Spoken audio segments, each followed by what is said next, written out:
thanks everybody. Great to see so many people here. So what I wanted to do is just kind of give a couple of examples and kind of talk about some best practices in the space, and then we wanted to open up the Q&A. So about half just to frame things, and then also about half of just general questions and things that will appeal to most people around the audience. So let me just start out with a quote to just kind of frame this. This was a quote from Bill Clinton as he was setting up the Clinton Global Initiative. And one of his fundamental premises was that most problems have already been solved someplace, somewhere. And the key issue was finding those solutions that were really world-class and scaling those solutions up. So I started working kind of in this space in 2005. And for me, I was very much like being in this room 6 years ago. I came into one of these SV2 meetings, and I really didn't know philanthropy very well, and I just kind of sat down in the corner, and I thought to myself, these people are all so smart. I couldn't really add any value, so I just decided to start volunteering on a very small scale. So one of the organizations I'll talk about today is Reading Partners, which at the time had a couple of employees. So I just decided that they were small, they'd never done a strategic plan, I would just help them with a strategic plan. So I mean, the hard thing about this field is that you can't buy a book that'll teach you everything. I mean, the great thing about this field is you can't find a book that'll teach you everything. So you just have to kind of get in there and learn it on the fly. So I think as I kind of think back, 6 years later, I think, the two big lessons that I learned are, number one, start small, because I kind of started with Reading Partners that was very small. And that gave me enough experience to be able to help a much larger organization, which was New Teacher Center, which got me interested in the field, and SV2, and just the whole field of venture philanthropy as a model. So for me, it's been kind of a journey. It's been a bit of a random walk. It's not been a straight line. But it's kind of moved to, I'm very interested in individual organizations and how they can achieve their maximum impact. And sometimes that's not growing your budget, but it's other levers. So we'll kind of talk about different levers for impact today. And then I think it's also in the case of, how do we bring more human capital into the system? Because, we in this room are really the biggest potential lever. It turns out if we get excited about something, we can make more time in our day. Right? So, I mean, that human capital is one thing that's actually expandable. It's not finite like financial capital. And then I think as we get more connected and more engaged, social capital becomes very, very powerful too. So we'll also kind of weave in these thoughts around human and social capital. So let me start then with just 4 big ideas. So a guy named Tom Tierney and Joel Fleischman. So Tom Tierney started an organization called Bridgespan, which does consulting. And Joel Fleischman was the head of a major philanthropy called Atlantic Philanthropies, which was extremely progressive. And they just published a book called Give Smart. And in that, they kind of identify 4 meta patterns that could really shift impact. And I think the first one is asking tough questions. So a lot of people have been, had coffee with me before, so they know the kind of questions that I ask. But I'll just skip forward to these. I mean, I think these are just samples, so there's no right or wrong here, but these are just ones that have worked for me in trying to peel the onion and understand what the key issues are.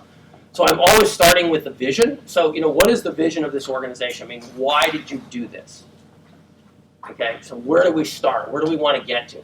And then, okay, that's the vision. And if you ever get to your vision, you're dead. So you don't actually ever want to get there.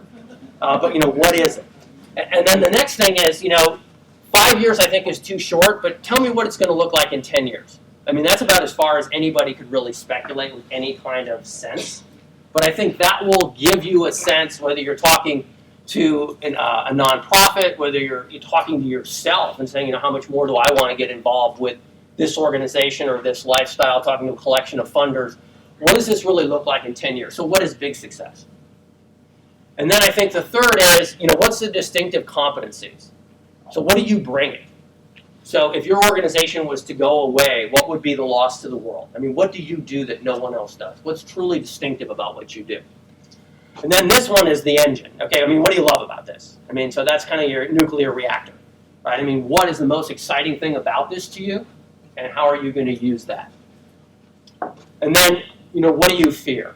So these are the things that have to be addressed. Okay, I mean, is it succession planning? Is it fundraising? I mean, what are the key issues that are really keeping you up at night? Because those have to be addressed in the next 12 months. And then lastly, what are the top priorities for the organization in the near term? That's kind of the visible horizon of 1 to 2 years.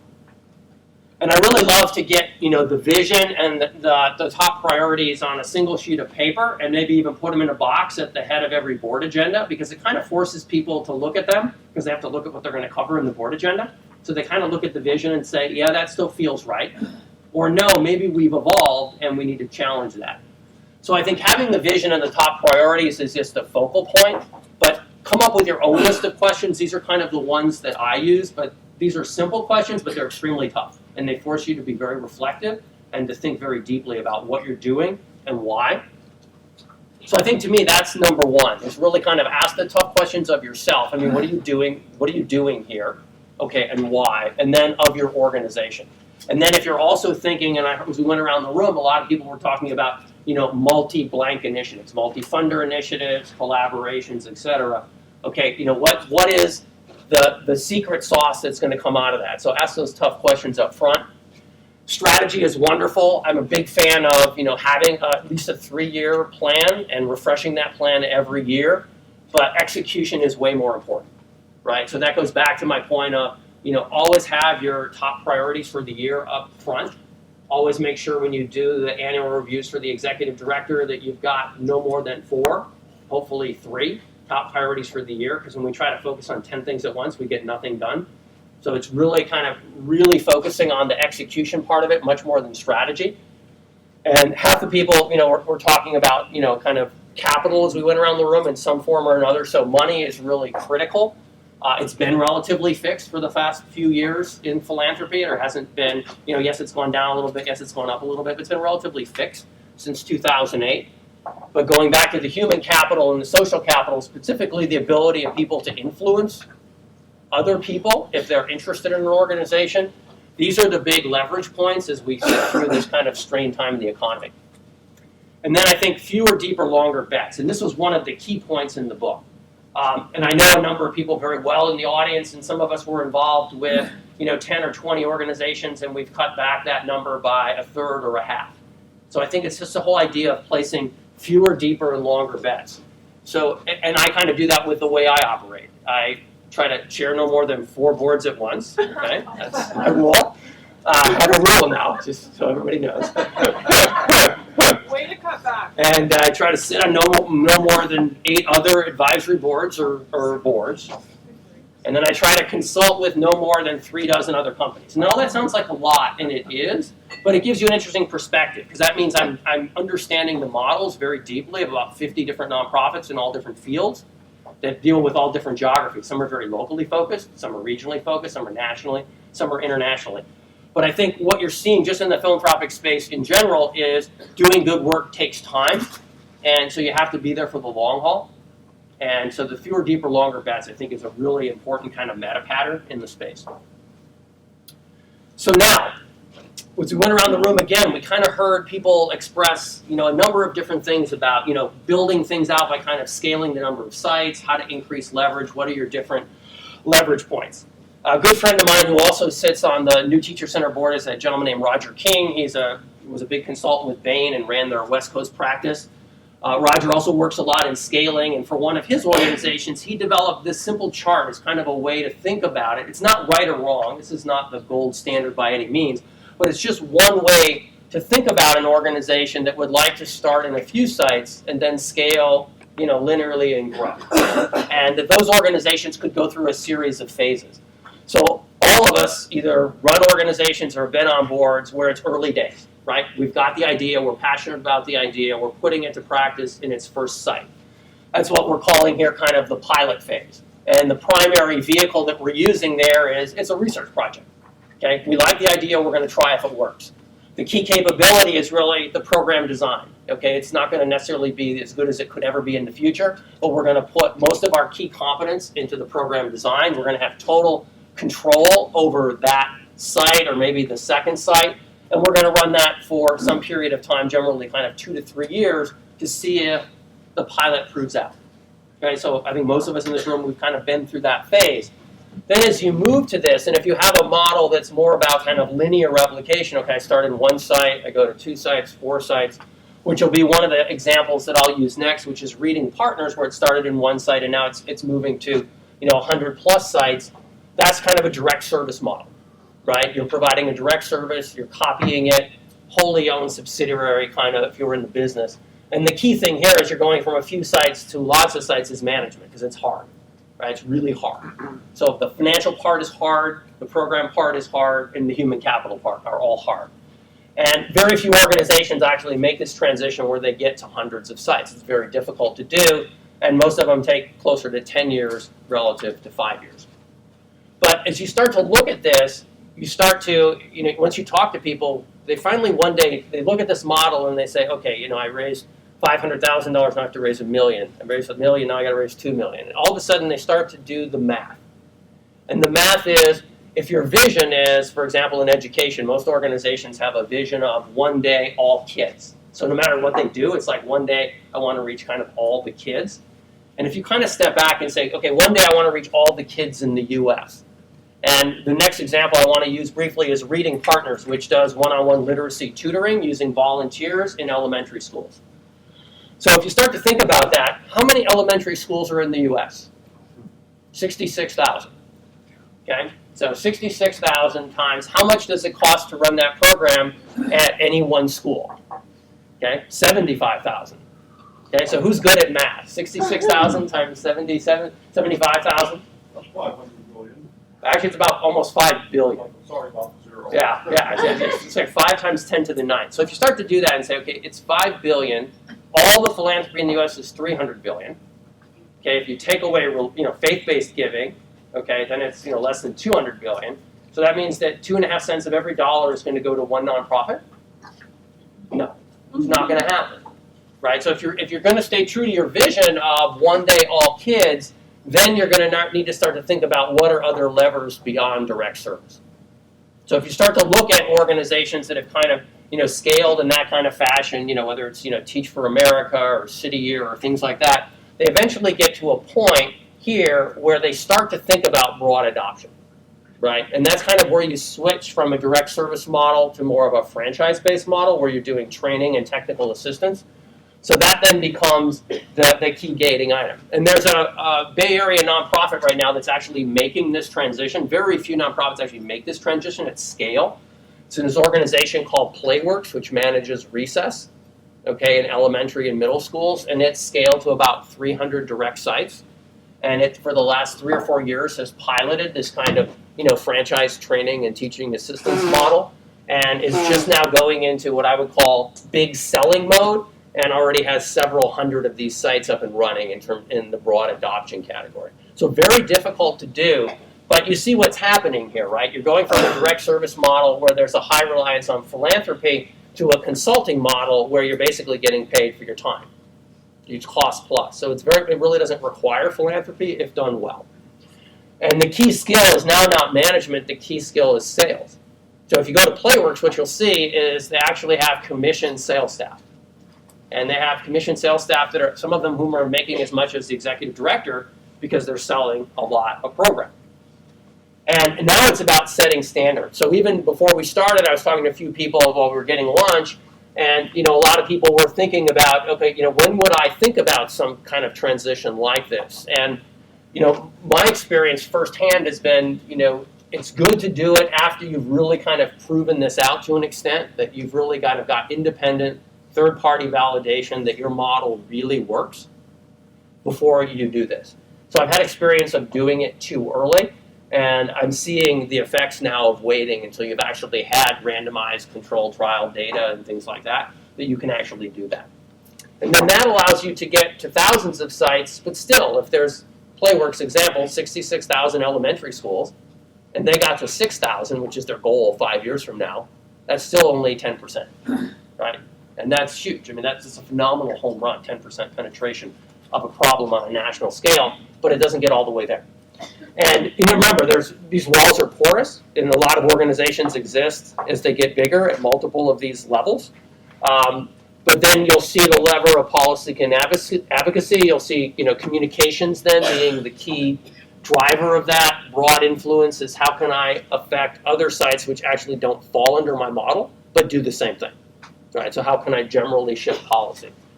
And so as you can see, the time to impact, if it's 3 years to run through a pilot and 10 years to run through kind of the flagship phase where you have 100 plus sites, and then another 10 years to run through this, I mean, you're already out at 25 years and you're getting broadly applicable in policy, right? So it doesn't mean they have to be linear. The walls between these are porous. We'll talk about a little bit about New Teacher Center as one example, which does direct service, which does training and TA, which does policy and advocacy, so they can all exist under one tent. And that was, for those of you who've read a really good book called Forces for Good, which came out about 5 years ago, it really talks about that and picks some number of nonprofits and kind of talks about these various phases and how the best nonprofits, when the book was written, okay, actually had programs in multiple areas of this. So this is neither good nor bad, it's just a way to think about scale.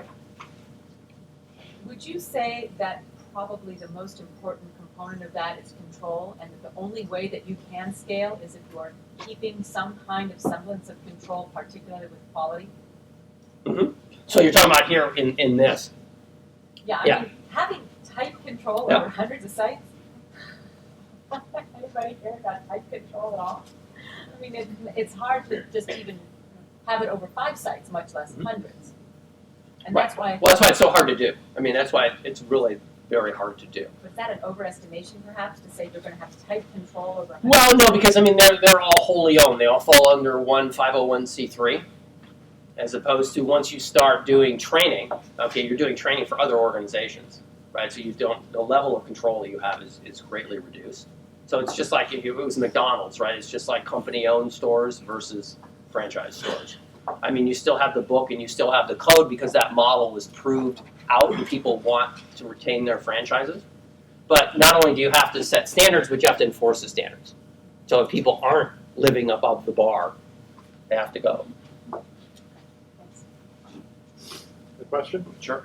Maybe you'll get to this. I'm thinking about what would be, as you go through pilot flagship and so on, what would be the necessary progress in the structure and the population of the boards of directors? Great question. So I mean, normally, so everybody in this room has lived this, right? So this is the Friends and Family Board. This is the board that meets once a month. This is the board that like wears hats as far as operations because there's not enough staff, right? So it's a classic operating initial board. Somewhere in here, you know, once the budget starts to reach a couple $1 million, you need to begin that transition. So it always depends on, you know, how strong the founder is and all of these other issues. But at somewhere you have to have that operating to governance kind of board transition. Okay. Generally, I would say it's, you know, in the $1 to $5 million range, depending on how much of a fundraiser the founder, you know, executive director is. And then, you know, once you kind of cross the, you know, the $5 million range, $5 to $10 million range, then other things become really important. Right, so and also, and I'll get to that in my next example, it'll depend on a number of key factors. Okay, what percentage of your revenue is philanthropy, right? So like what kind of reach do you have to what kind of customers, right? So most of the organizations, you know, once they get to a certain size, they're either going very deep locally, so they're kind of totally solving the need, or they're trying to be regional or national. So it's the operation to governing board transition, and then it'll be kind of the connectedness of the board members after that, depending on what geography you're servicing. Okay, so if you want to be a major national organization, so there's a organization called Year Up. Have anybody heard about that? Okay, so you know it's kind of the poster child in the nonprofit space. I mean, it's about 10 years old and it's grown extraordinarily rapidly. It's about $50 million this year. You know, dealing with 18 to 24-year-old kids who normally can't graduate from high school and can't get a job, and basically giving them 6 months of training and 6 months of internship. So Year Up had the founding board chair for 10 years, a guy named Tim Dibble, who ran an investment fund, you know, very well respected in Boston. They got to be a $20 million organization. The entire board was comprised of people from Boston. And now they were in like 5 or 6 other major cities around the US. So it came to a point where they needed to then kind of move some of the leadership of the board to a national scale, and that kind of national gravitas that could get them a meeting with the head of Google, or could get them the meeting with the head of Target, or things like that. So there are kind of those natural evolutions as you get to scale, but the first one is obviously operating to governing, which most of us in the room have experienced, or wish we have experienced, because we haven't quite got there yet.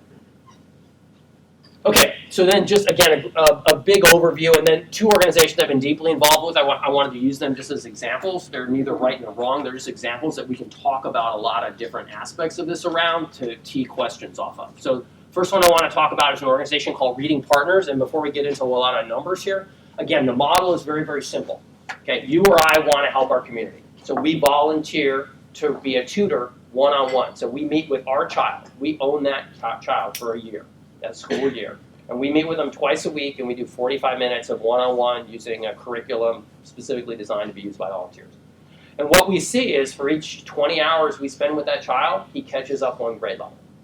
Right? So that's kind of the program. It's, it's high touch, it's very high reward because you're interacting with one child and you're actually feeling and seeing the progress that child's making. So this organization was given an SV2 grant in the 2004-2005 school year. At the time, it was in a couple of sites serving about 100 kids, very, very local. And so this was kind of a classic linear scaling model. This was a program that worked in a few sites and then wanted to scale. So I gave you a few snapshots here over periods of time. So this is 2004-2005 school year, 4 years later, 2008-2009. And then 3 years later is the current year and the current school year. So the whole idea is this was a program that worked, and we felt it should be everywhere. So the question was, how could we go about scaling it, and what did that really mean? So as you can see now, it's kind of grown from 100 kids to 2,900 kids this year with the goal of about 8,000 kids. And I think the drivers have been twofold. So the growth so far has been driven very, very much what I would call push. Okay, we thought we had a good idea and we were pushing it onto schools, right? The marketplace has flipped in about the last 4 or 5 months. So many of you may be aware that there's a kind of a ground swelling up from lots of cities around the U.S. around collective impact. How can we work together collectively? And there's been big movements in education. And so what's happened here is there's been a poll by many cities around the U.S. which have already identified a problem in education, which is 4th grade literacy. They've already gotten all the major funders around the table to say we're going to redirect our money to key inflection points in the education problem, one of which is 4th grade literacy. So there's already a critical mass, and now the organization is kind of being pulled instead of having to push, which is also a very important problem in growth, right? Because it's very easy to overstep. So this just kind of gives you a sense. So those are kind of the key numbers, but we look at the metric of how many kids are we accelerating reading, how many hours of tutoring for each grade level caught up, and then the cost metric. How can we make the program more effective with cost while keeping the program evaluation number equal or better than it was at a smaller scale. The next huge question in all of this is, how deep are you going to go? So there's a lot of nonprofits that say, okay, I want to be a national nonprofit, and they open up one program in the Bay Area, and then they kind of run off to the next place and open up a program in LA, and they run off to the next place, and they never go very deep in any part of their community. So at Reading Partners, from a board strategy decision, we decided, okay, we're willing to run around the country if we're going to commit that every region we go into, we're going to eventually try to serve a minimum of 10% of the total community need. So that's 10% of the kids who read, 1 or more years below grade level in 3rd grade. So that really then, of course, changes everything, right? Because that means you're there for the duration. You've got to go really deep. You've got to build a really deep, sustaining network. One of the toughest things about growth from a financial standpoint is that as your budget gets bigger, you actually need to accrete more reserve capital. So, best standards in the nonprofit space is to have 3 to 6 months of cash. That's not easy to do. But what you have to do then in order to be able to do that is you've got to actually be able to get unrestricted dollars so that you actually can run a net operating income, so you have excess capital at the end of the year, which isn't allocated, to program, that actually could be accreted to cash reserves, right, or working capital, same thing. So it's extremely difficult to do, and I think you have to really look to a board to network for that, because the simplest way to get unrestricted capital is from individual donors, and you're having that be from your board and from board-led. So this was kind of a key support driver, at least in the Reading Partners story up until the current point in time. As the numbers start to get bigger, it takes even more planning to be able to accrete, because the numbers get a lot larger. And then I think the single most important point, and kind of where I start in looking at any nonprofit, is what is the funding model? So I've got kind of different things here which are a little bit cut off, but what this says is what percentage of your revenue is from philanthropy? And like all, nonprofits, when they start out, we're a nonprofit for a reason, right? And we want to help people, and we don't want price to be an issue, so we underprice our product, right? Because there's no value, right? Give it away, right? So it starts out at 100%. And then as you realize, gee, this really works, how can we help kids? You start to think about, okay, what are my other levers for revenue? And in this case, we started to think of a couple.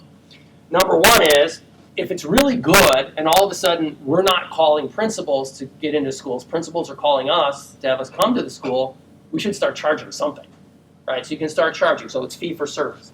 And it's how do you build that up? How do you fair price it? And then how do you, transition customers that weren't paying anything to paying something? So that was something, as you can see, if you look kind of at this model, it says, we're about 12% now, but that we still got a legacy of a whole bunch of people who don't pay.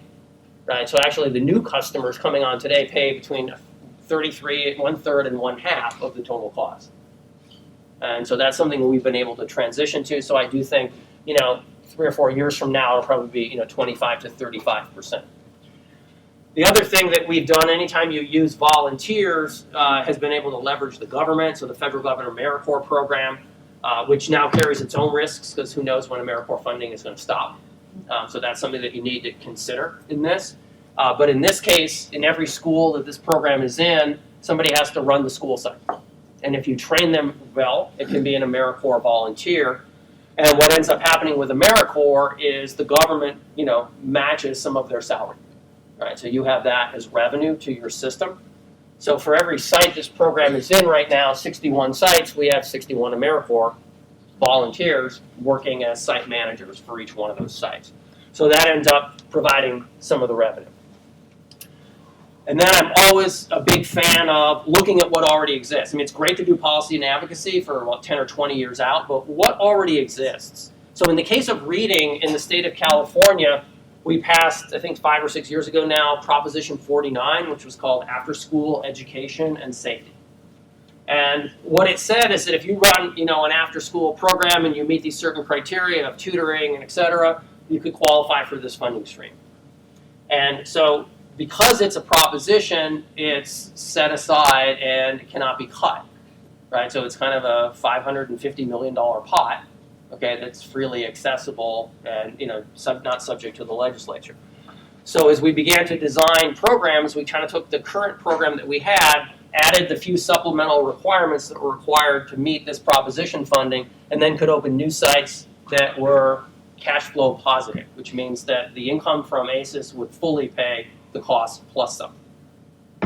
So then that's a California-only phenomenon today, which will allow us to go very deep in California, and we feel it'll become part of that blended revenue. And then there's other things. So all of these started as little pilot experiments in the background. Did it work if you put AmeriCorps volunteers in the classroom? Did you get the same results as if you had a retired teacher? Right, so you did all those experiments. The answer was yes. So then you phase that in over time. The fee for service, you developed a backlog of customers. You started approaching them at higher levels, price points, and you implemented that in slowly over time. And we continue to look on a state-by-state basis and city-by-city basis for pockets of money that could allow organizations to go very deep. So there's pockets of money that exist in metro regions like in DC and Newark and other cities that have set up those kinds of things. But it's just a way to think about the funding model and how can you expand, because we did the math before, right? This organization is not going to get $5 billion a year in philanthropy. And it probably won't reach every kid, but if it wants to reach 1 in 10 kids, it has to get very creative about how it could evolve its revenue model. So that's just an example of what I would say is an organization that's 7 or 8 years into scaling, that has a classic scaling model of scaling the number of sites and moving its footprint over the US. And those are kind of the classic issues that any organization of that ilk would face. And it's also now piloting in the background, going back to kind of what I talked about with Playworks, doing training and technical assistance to potentially see if they could come up with a robust franchise plan that they could prove out on small scale. Lance? Yeah. You talked about all of these things are going into your funding and increasing your funding, but you're also showing some significant drops in cost per student. And how, in the high touch, which a lot of the organizations Right. we deal with how do you get those costs down? Well, it's a little bit of scale, right? So what you're seeing here is, you're seeing it go up, and then you're seeing it go down. So there's a one-time phenomenon that's happening here, which is you're getting a whole bunch of capacity building grants. They just want a social innovation fund grant. So you're getting a whole bunch of money coming into the system to build national level capacity. And then as you start to amortize that, okay, then you start to get cost savings because now you can use that capacity over an increasing number of schools. So you're putting in senior level people that have bandwidth to be able to expand the organization 3 to 5-fold. So you have a very low cost for the site director. So I mean, what you're seeing here basically here is the efficiencies that come in. And then as we have those efficiencies, we actually can have more kids per school. Right, so we can kind of go from 100 to 125 by how we support the overall program. But I think it's just a really important metric, just always being able to ask ourselves, what are all the levers, right, and how would we play with those? Phil? So there's what I'll call a lot of creativity in some of this, just identifying some of the levers and identifying, the way you go broad versus deep.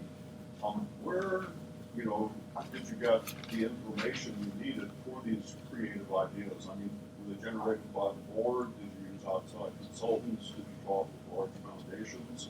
Where do people go to get that information? Yeah, that's a great question. So I'd recommend any organization to figure out, who is your peer group? I mean, who do you aspire to be like in whatever space you're in? So, I mean, with Reading Partners, that's what we did. We kind of stepped back and said, okay, we want to be a national organization that, it's going to scale its number of sites. So who is our peer group? So, we picked a few organizations that were much farther along than us, like Jumpstart and Teach for America. And we learned everything we could about them. We made friends with the people in those organizations. We got their business plans that went back to when they were our stage. Okay, we did all kinds of modeling, and we had people that we could talk to. And when you look at those, I mean, AmeriCorps is a tool that's used by, most of those national nonprofits. So, I mean, that was a fairly obvious one. We just had to make sure that we wouldn't sacrifice quality, for lower expenses, right? So that was one that we tested. I think fee for service was a relatively obvious one, and we were talking about it as a board because, I mean, it's just one of the things that you can think about in terms of who can pay when an actual customer came to us with a check. And that was really kind of the tipping point. I mean, we were talking about wanting to do it, but it was a principal who had been a principal at a school where we had the program. Now she'd moved to another school. She knew how much it worked. She said, I have money, right? Title I dollars that are, my responsibility and my discretion. I'll use those monies. And I think as you get here, you start to get more creative, but it's starting to put the policy hat on. So in retrospect, it looks complicated. I think the key thing goes back to the questions. I mean, I'll just go back to the vision. I mean, if your vision is kind of one day all kids, okay, and you're stuck here, you can't get there. Okay, it could be one day all kids in a geography like East Palo Alto, and that's fine. I mean, there's nothing wrong with that. But then, is this going to even solve it for that? So I think it's really kind of working backwards from the vision and saying, what are the structural barriers that I need to get there? Who is my peer group that I aspire to be like? And what do I know about how they, went over the challenges that I have to go over? Kelly? Yeah, I think it's clear we've done a great job sort of illustrating the growth in funding. But in addition to the growth in funding, because it's such a direct touch model, you obviously had to have a lot of growth in volunteers. Right. So how did you actually scale that aspect, especially when you go so deep in one particular area? Yeah. So when I first got involved in the organization here, we thought that volunteer recruiting was limiting. So that was the hypothesis, right? We couldn't, that was going to be the limits to scale, so we couldn't recruit enough volunteers. And then as the organization got big enough, we hired somebody. So I mean, just kind of using print ads, radio ads, direct marketing to corporations. I mean, volunteer recruitment is actually a non-issue. So we have actually not had any issue. So we've gone from the old model, whereas if you wanted to volunteer, you had to sign up for your child and you had to come twice a week. Okay, to maybe having you and I tag team one child, right? So that it's only half the amount of time. And then that's as far as we've gone so far, and then we're still kind of looking at could you have 3 or 4 as part of a corporate thing, but that has not been a limitation by those 3 levers of outreach. And also the retention's been good because I think it's a pretty high quality experience because it's so direct. right? And the results can be so dramatic that it hasn't been an issue. Okay, so I wanted to show this one just because it's kind of, it's a linear scaling so far where, this is still what I would call that flagship phase, going back to the last slide. So it's still trying to prove out its flagship. Just now beginning to really, pilot again what a training and technical assistance franchise-like model could look like. But, pretty much, targeting like 150 to 200 sites with running kind of the training and TA pilot in the background. Lance, can you talk a little bit about how the management team has changed, shifted over time? When you think about the skills that are required Yeah. to be successful and how that changes. Yeah, great question. So started with the founders, right, who were, running it themselves, right, just kind of from their kitchen table. The first executive director was hired, a couple years before this, but basically it's, one person who had been a former TFA person, but was still relatively young. And then, right about here, we brought in Michael Lombardo, who's the CEO now, who was like 26 at the time, but, had a good track record, and we knew that we were taking a risk. And that's gone really well. Michael brought in his number 2, and I think it's the role of the board always to, evaluate the executive director, right? And it's also the role of the board just to understand the organizational strength that's there. So in terms of, looking at Michael's reviews, at me as the board chair, kind of asking him, what's your assessment in terms of how far do you think this person can go? Because we all know this, right? We know this about ourselves. We know this about people we work with. They may not have the capacities to do that same job if the organization is 10 times bigger, or if the organization is 100 times bigger, right? So we continue to kind of push on all those levers, but that core team of CEO and COO is still there and still outperforming, as well as a couple people who were early on, who were initial site directors, who are leading program work. Now we've brought in all kinds of other people, like CFO and chief program officer, chief development officer, and things like that. But I think the core team still looks strong, has grown. I don't see any limits right now, although we are very looking at that.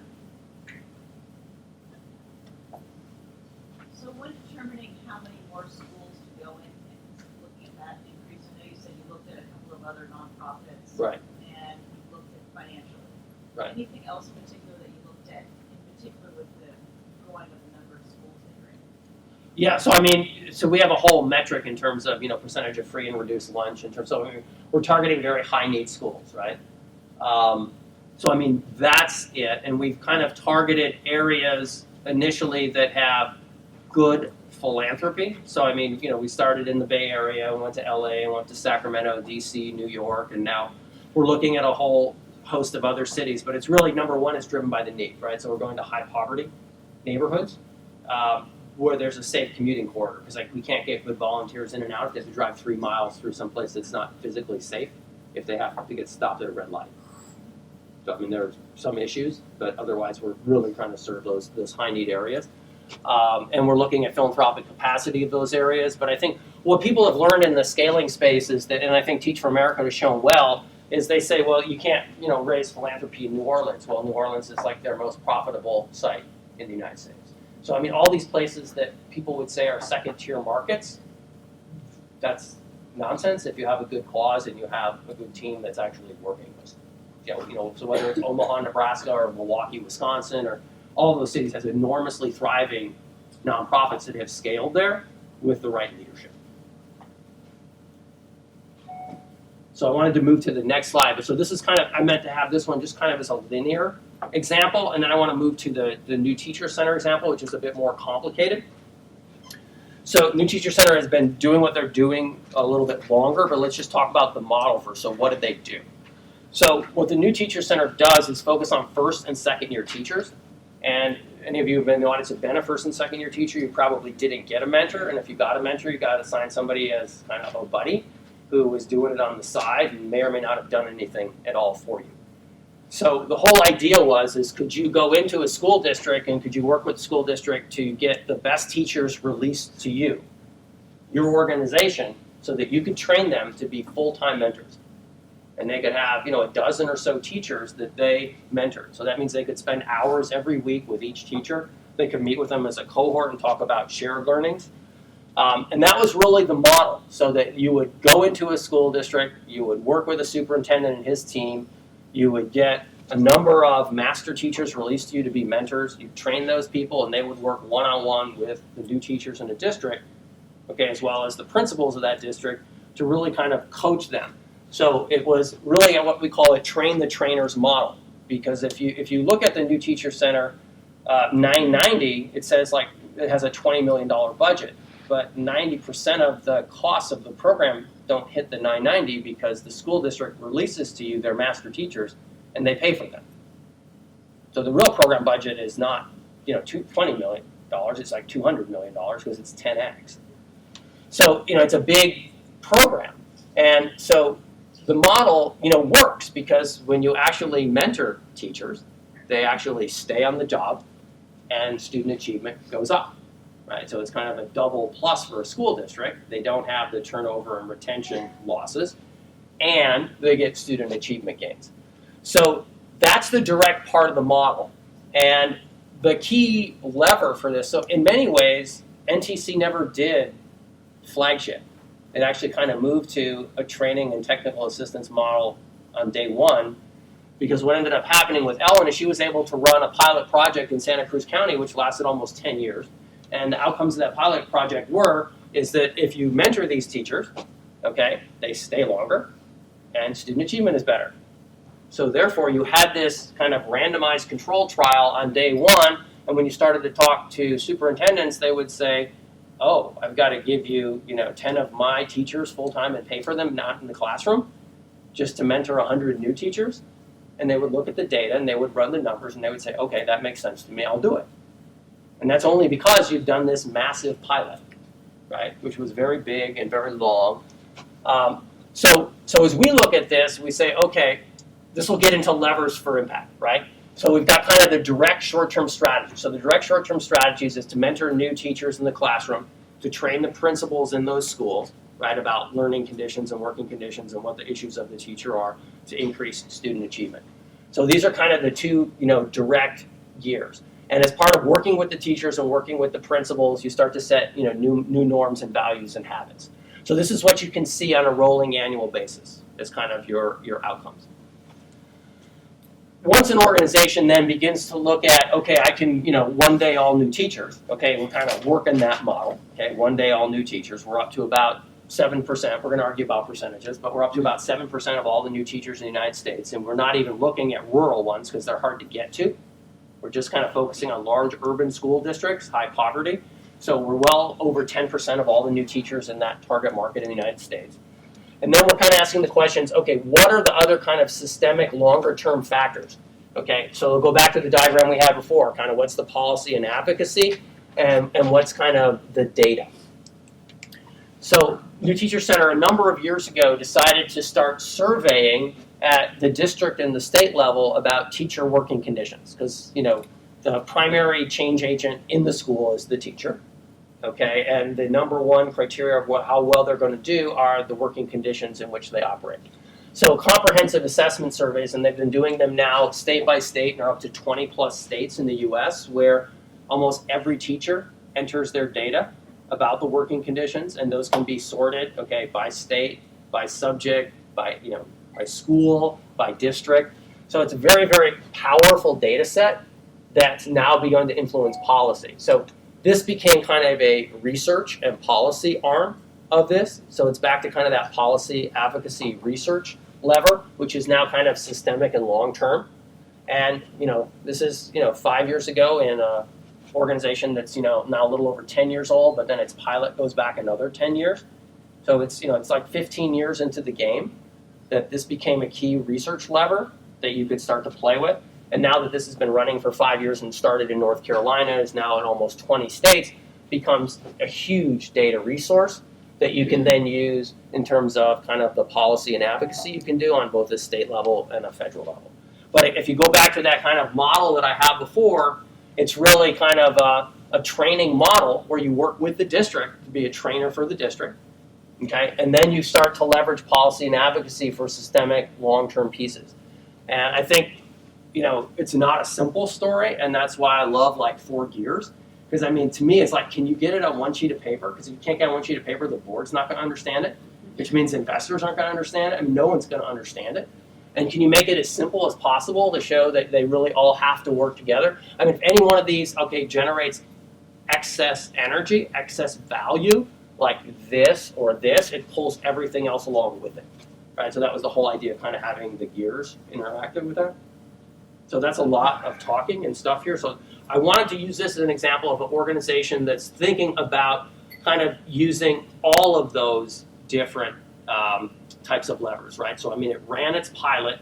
It does some direct service in schools where the city just brings it in. It just pays it to run the whole thing, like Chicago Public Schools or in Ravenswood here in EPA.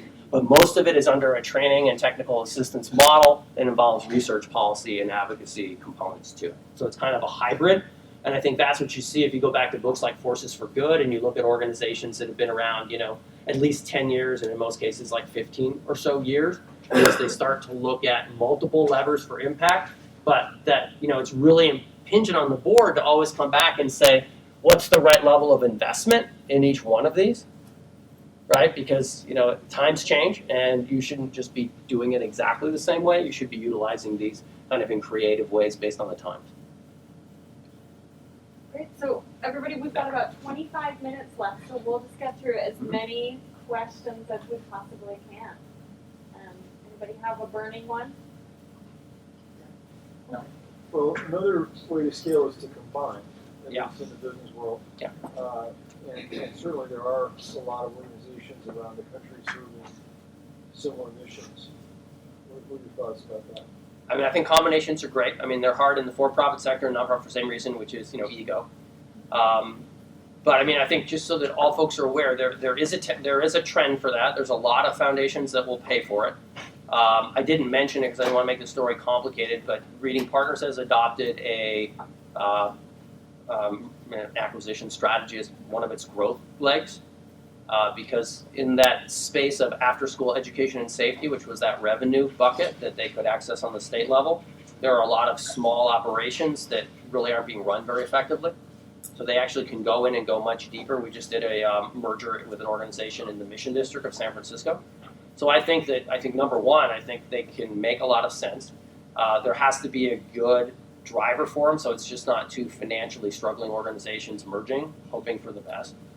And I think if you can figure out how to handle, if that all makes sense, then it's, the human part of it, right? I mean, the ego part of it. But no, it makes sense. And so, I mean, locally, the Grow Foundation is looking to, sponsor merger-based activity. Nationally, there's an organization called Sea Change Capital Partners, which Reading Partners got like a $75,000 grant from. All these organizations want to pay for all the stuff that you can't, get anybody to pay for, like getting audited financials for your merger partner back to, the beginning. So there's a lot of interest in the space.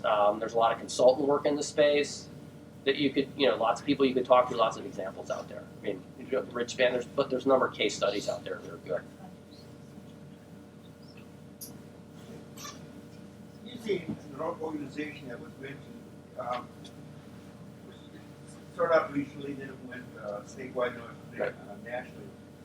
And they're expanding, but, I'm a former principal, and talking to all my colleagues, the program too, we're losing quality as it's getting bigger.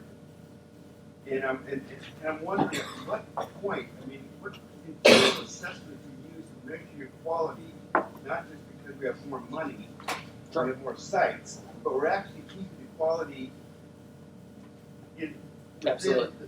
within your growth model. Yeah, exactly. Without losing it. Exactly, and I think that's that's one of the board's primary responsibilities, right? So if you haven't set up kind of dashboards for that, then I think that the board is not doing its job. So in the case of Reading Partners, what we do is we use nationally accepted standards of testing, and we test the kids beginning of the year, the middle of the year, or the end of the year, and we won't approve any expansion plans until that we know that the quality is at least as good or better, and it's been trending up before we'll okay any expansion. And that's expansion to a new city or even going deeper within that city. So I mean, the program staff knows that I mean they're the final balance check, and if we're not keeping that standard, and that not that rolls in all the things, so that it rolls in volunteer recruitment, but it's all summed up on a dashboard for the board, and I totally agree. I mean, if you're not keeping the quality, you shouldn't. I mean, charisma will only take you so far, right? The charisma of the founder is only going to take so far. You shouldn't be doing it.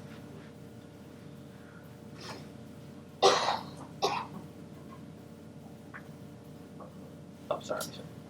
Can you talk a little bit about the culture of an organization that's undergoing scale? You talked a little bit about Sure. looking at the people, the capabilities, and the culture. Yeah. So Could you repeat the question? yeah. So I mean, so Lisa's question was, what's the culture of an organization undergoing scale? And it's more stressful, right? Because more things are happening. So I think and I think the other thing that will always depend on the organization's undergoing is also how much months of reserve capital do you have in the bank. So people always sleep better, when they have 6 months versus 1 month of cash in the bank. So that will also heighten things. But I think number one is that the board. I mean, just going back to the earlier question, I think it's really contingent on the board not to go too fast, right? So I mean, I think that you really do have to set what's the dashboard, what are the metrics that you're going to look at on the program side, the human capital side, which is kind of the organizational strength, and on the financial side, right? So I mean, if you haven't met you're creating your new reserves, or if you haven't gotten the organizational strength assessments, and these can be things that you can have people like Taproot do pro bono, or it can be things that you can actually bring somebody else in from the outside to pay for. They aren't super expensive, but you can get something that's kind of standardized. Then you shouldn't do that. But I think you, in order to do something like this, I think you have to have a very engaged board. You have to have a board that basically shows up for every meeting. Okay, all of us, we have a bunch of organizations are represented here, and everybody has kind of some variation of the standard, right? I mean, a typical standard is each director should attend 3/4 of the board meeting. I think if you're trying to scale an organization rapidly, I mean, almost everybody has to be at everything, because otherwise you're not in the game. I mean, you just can't be in it. And then I think as organizations grow and you start to get people from different geographies, you also have to question, you might have started as a board that met once a month, but by the time you get to a national organization, you typically only meet 4 times a year. And if you meet more than that, it's not going to work. But I do think there's the culture of really paying attention to that, and it's people really bought into the vision. So you're setting a high bar, you're setting high expectations. Basically, people are all in terms of their time and influence commitment to that.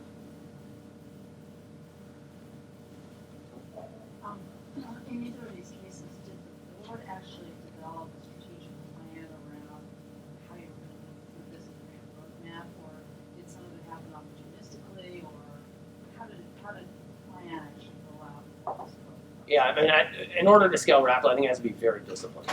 So, I mean, the format that I like to use when I'm involved anywhere is to just do a 3-year plan, and to basically do that on an annual basis. So you're always refreshing it. So it's what I kind of refer to as an evergreen kind of 3-year plan. I mean, I have trouble with 5 years because I can't see that far. It's too foggy. So for me, it's just like, you approve so whenever your fiscal year ends, so a lot of organizations in this room are school-based organizations, so your fiscal year kind of ends when the school year does, plus or minus. So if your fiscal year ends June 30th, school year ends in the beginning of June, you're approving an annual budget in the May-June timeframe, right? So kind of as soon as you've done that, then you're already starting the planning kind of cycle for the next year. And I think the most successful organizations, I mean, everything's on the table, right? I mean, the vision's on the table, the mission's everything's on the table like once a year. I mean, and if you're not willing to put on the table, then I think you may not have evolved to the right culture. But the rolling 3-year plan where everything's kind of on the table and it's iterative, so that at no one meeting are you going to come in and somebody's going to say, today, 2 hours from now, you have to make this decision. That's it. I mean, here's the data, make the decision. Then I don't think you're working far enough ahead. So I think if you do it, then you've got a couple meetings to get the data, have a framework, have a rough draft, have a final draft, so that all things have been vetted, figure out where your strategic retreat, works in the middle of that, based on, your own style of how you want to run it. But then I think that iterative process is really healthy, and it keeps it open, and you're always asking the same questions, right? I mean, it's good, I think. Carol Larson of the Packard Foundation often likes to say that one should build in evaluation from the very beginning, and actually best to have an outside evaluator be watching you all along the way. Have you done that with these two, and how do you feel about outside evaluation? So I think evaluation is very important. I think randomized controlled trials, it's very tough. So I mean, Ellen can give you the full details, but there was a large randomized controlled trial done about 5 years ago. I mean, the problem is when the program model is still evolving, okay, and you lock something in and then you test it for 3 years, and then the program model's improved a lot, you may not get the result out of that you want. So if you look at high-profile nonprofits who haven't completely locked down their model yet, it's not necessarily a good thing. So I think it's a question of where you are in your evolution of your program model. I mean, is it really kind of real final draft that you're really ready to do it? Reading Partners now, as part of the Social Innovation Fund, is doing a very large randomized control trial. So I think they're good. I think they're important to do. I just want to make sure that your program model is really, really nailed. And do you usually fund those through operating budget, or do you try to get outside funding for evaluation? Yeah, I mean the really good ones are expensive. So as part of the SIF grant, Reading Partners got a separate grant, $2.2 million for that trial. Yeah, I mean, so they're very expensive. It's funded by Ed McConnell Clark, that was the the intermediary in that. So they're very expensive. But I mean at least $1 million to run a good randomized control trial. That's why they're so hard to do. As opposed to getting university sponsored ones, so you get a graduate student from the School of Ed to do those things. I mean that's more typical, which is what they had done up until that. So I think they're really important, but a lot of them, whether there's a high profile one with KIP in the last 6 months where the data didn't quite meet the expectations. There've been a lot of them with TFA. So it kind of depends, where are you in your life cycle of your kind of program model. So I'm big fan of independent studies. The randomized control thing, I want you to be ready because it's a lot of money and it may not tell you what you need to know. And does it take a lot of staff time? Well, it should take a lot of program staff time in the design, the co-design of it and the oversight of it. Yeah, the answer is yes, but you have to do it. But the hardest thing is that they pay for it when you're ready.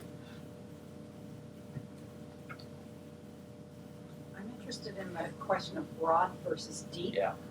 Because it's one that we wrestle with all the time. Do you go into 20 school districts and just take 7th graders in math, or do you go into half that number and hit every student? How do you make that? Reading Partners have made that trade-off clearly, and I don't know about New Teacher Center, but how do you think about that problem in terms of growth? I think it really comes back to the vision, right? And I think so. That's just a great question. And so we've all sat in these board meetings, right, where you've got some people who feel one way and some people who feel another way. And part of that is really that you kind of haven't stepped back and said, okay, let's take it back up to the clouds and let's just talk about, what's the fundamental vision? Okay, is the fundamental vision like, one day all kids in Santa Clara County? I mean, what is the vision? And I think once you get that right, that question should answer itself.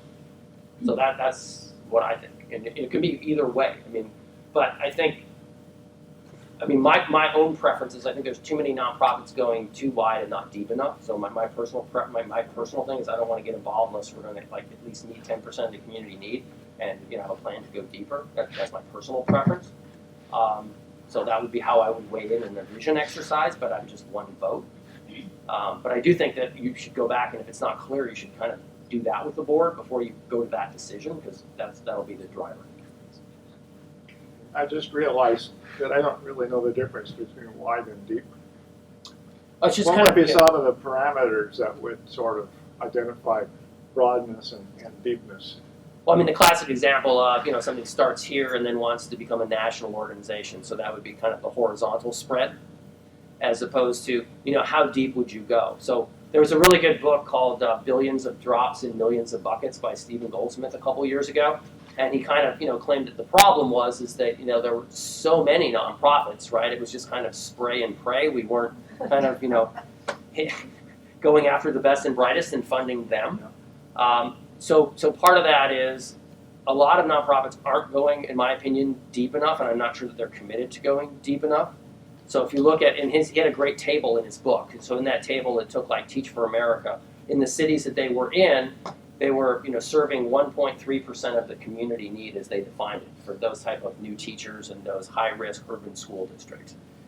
You're making it sound like the parameter is geographic or regional Mhm.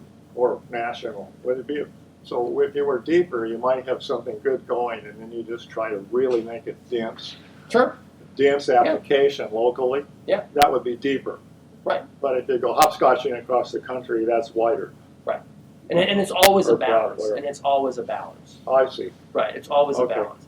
But I think, if you say that you want to be the premier solution for fourth grade literacy, so that would be the Reading Partners example, and, you're in San Francisco, you're in 10 schools out of, 500, it doesn't wash because you're not solving the problem. Yeah.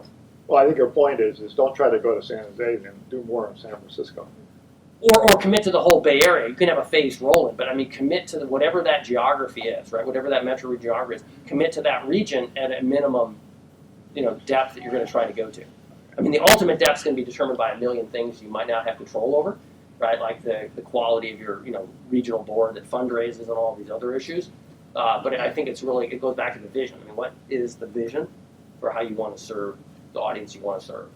Well, one of the things we've run into, and maybe other nonprofits have as well, is the relationship management with districts is, particularly if you want to get data back, and if you want to get cooperation all the way from the superintendent to the teacher level, you've got 4 or 5 or 6 levels in each place you serve, and that's very time consuming to build those relationships. Right. So how do you get around that? Well, it depends on how you do it. So with Reading Partners, because it was at one school, we started selling to principals, and we still sell to principals. Now districts will approach us, right, and say, we want the program district wide. But in that case, we've kept it there for that reason of with New Teacher Center, because it's such a human capital investment. It has to be done at the district level. So that means the sales cycles are longer. It just takes more time. And you do have to navigate the multiple layers. So you just have to adapt the organization to that level of complexity. Have you been involved with any organizations that have been successful in packaging a program and having somebody else replicate it in order to go broader? Having another organization be able to do that program and extend it? Not directly. Not directly. You haven't seen that as a model working? Well, I see it right now. I consult with Playworks, which is doing it right now in kind of that space where they're, doing the training and technical assistance model. Well, I have to say, New Teacher Center does that. So I have seen that because they do training and technical assistance. But I think, once again, the biggest hurdle that you'll see with that is that too many organizations, I think, tried it too early in their life cycle. So have you proved out your model enough that it's really kind of a cookie cutter and you know what all your standards should be? Or maybe it's your model plus a couple other models because it's very expensive and you can't replicate it in all these places, but you've got what is a really core model that it's obvious best practice and you can hold people to standards. Because that's what it is, right? You're essentially franchising. You're going to have to hold people to a standard, and if they're not going to meet the standard, you're going to have to, take it away. Let me just go back to the group. How did NTC know about identifying their leverage for driving impact? We know it's forward. And so was there like a broad list and it has to be taken down? But how do you go about even identifying what drives impact for what you do? Well, I would just go back to the vision, right? So, kind of what's the vision? Okay, what's the mission? And then how are you implementing that? And then, so what are the key levers that you see today? Okay, and then, then I kind of draw a wall, okay? And then I would ask the questions, okay, what are the structural barriers from today to the vision of how you need to get there? Right? So, and those are the common levers that you'll see, when you survey all the nonprofits that have reached a certain scale of impact, because they've moved from the pilot phase into some level of direct service, because that's how they prove their model. Okay, and then some of them have moved into some level of kind of that broader adoption, which is, whether it's the franchise or the training piece of it, they've tried to offload it, and it may be the training, or it may be something where they've leveraged technology, right, where they've kind of done a hybrid of face-to-face versus online. which is another big paradigm shift that's happening in the nonprofit space, depending on what your program is and how you deliver the program. And then everybody's asking the question of, and it may be that, and most of the organizations in this room may not want to do that much policy directly, but who would you partner with that is a policy organization? How would you use your data and your seat at the table to influence the dialogue that goes on?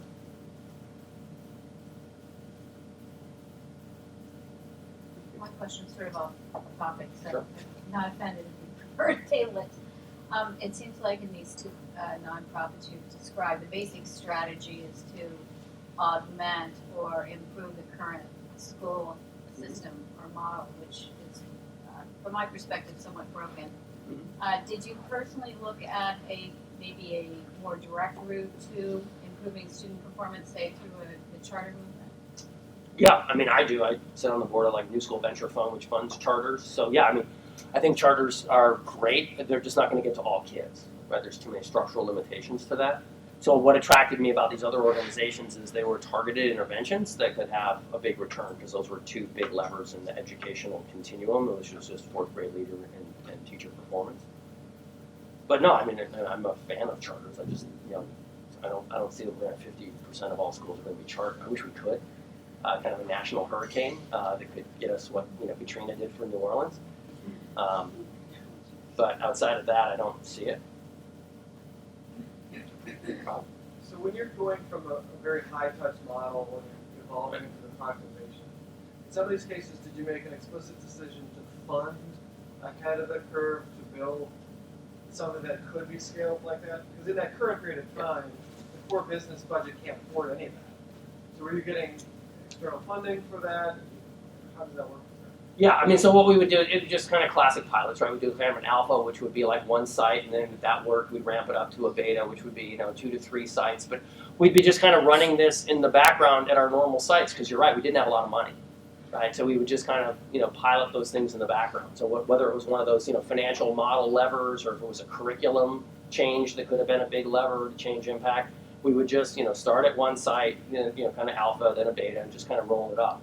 But we didn't cover on that yet, but I think that's kind of a really important thing, is just just kind of creating the culture of innovation, right? So just saying that kind of R&D and running pilots is kind of a core part of organizational DNA if we're going to get to the vision.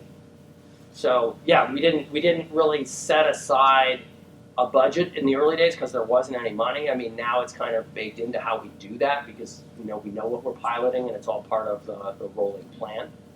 The pivot I'm most interested in is from you're scaling direct service, Yes. service, then that pivot where you go, Yeah. you're going to teach someone else to do Yeah. the work. Did you consider that a pilot, or? Oh yeah, we consider that a pilot too. Oh yeah, and we tried it too early. With Reading Partners, we tried it too early and it didn't work, right? Because we hadn't established a gold standard, we hadn't locked in, what we were doing. Right? It wasn't locked in enough, and then when they didn't perform, we couldn't be there to support them enough, and then it didn't work. So no, absolutely. It's run as a pilot, and it's phased up as a pilot, right? It would be phased up to, for me, I'd want to see it probably working at 5 or 6 sites independently, so I had a good, statistical bell curve in terms of what it looked like. It seems like one of the ingredients for success in these scaling social programs is combining the expertise and lessons learned from people who've been in the trenches solving social problems and people who've been in the business world scaling products and services. And I'm curious what instances you've seen where any assumptions coming from the business side about scaling have proven to be wrong or needed to be adjusted based on solving a social problem versus a strict business problem. And Sure. one of my particular curiosities is around the pace of scaling. Right. Yes, so we've all been in those meetings, right, where you've kind of got people who, are very accomplished in the for-profit sector, and they kind of come into a nonprofit board meeting, and not all the rules apply, right? So not all the same rules apply, and the timescales don't apply. So I think there can be a acclimatization process for those kinds of people, and I do think that it's important to understand that. So it's good to have a board culture. It's good to ask yourself what that board culture is today and what you want it to be in the future. And then as part of an orientation. Now, the fact that somebody comes in and asks hard questions, I think that's a really cool thing. So that's all great. But I think, the biggest problem that, a nonprofit can probably get into is, stretching too far, right? It doesn't have the financial resources to be able to make it across that particular chasm. So I just think it's being thoughtful, right? So it's both the fiduciary part of it, because you have to wear the three hats, right? So you have to wear the fiduciary hat, you have to wear the kind of the strategic hat, and then you kind of have to wear the generative hat. So I think you can do it with really good board orientation, you can kind of do it with good board history, and then I think you can do it with open dialogue. So I don't think there is any right or wrong to that, but I'm just saying that these are the concerns, these are the process, and it can help you maybe get to a better process. So I mean, if you either have process in place where when a person like that comes on the board, that they can adapt to and work their way through and ask those questions, or you don't, in which case you want to put it in place so it's kind of more systematic. Because I think you do want to float that kind of stuff, because you want people who are going to push the envelope, but it's that fiduciary balance, right? It's just like always, do we do the new hire, before we get the money or after we get the money, right? It's the kind of the classic one, right? And what's all the risk mitigation that's to that? And I think, as you kind of build the boards, I think you can lay all that out, in a budget. I mean, the good budgets I see, have all the risk mitigations, what you're going to do if this doesn't happen, so that people can feel comfortable it's all been thought through ahead of time. And yes, there's risk, but the risk has been mitigated as much as is reasonably possible for the day. Does that answer the question? Or It no? was a very broad question, but yeah. Yeah, okay. Okay, so we have time for two more questions. So Ethan? So outside of this particular area, you've had experience with politically moving into a new jurisdiction where you're basically,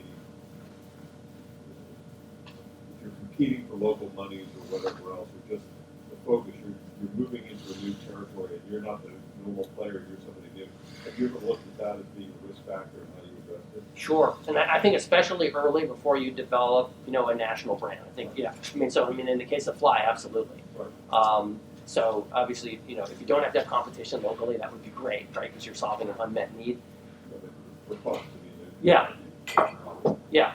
But I think, so I think in the first and the second replication, that becomes, it goes down with time, but it's critically important in the beginning.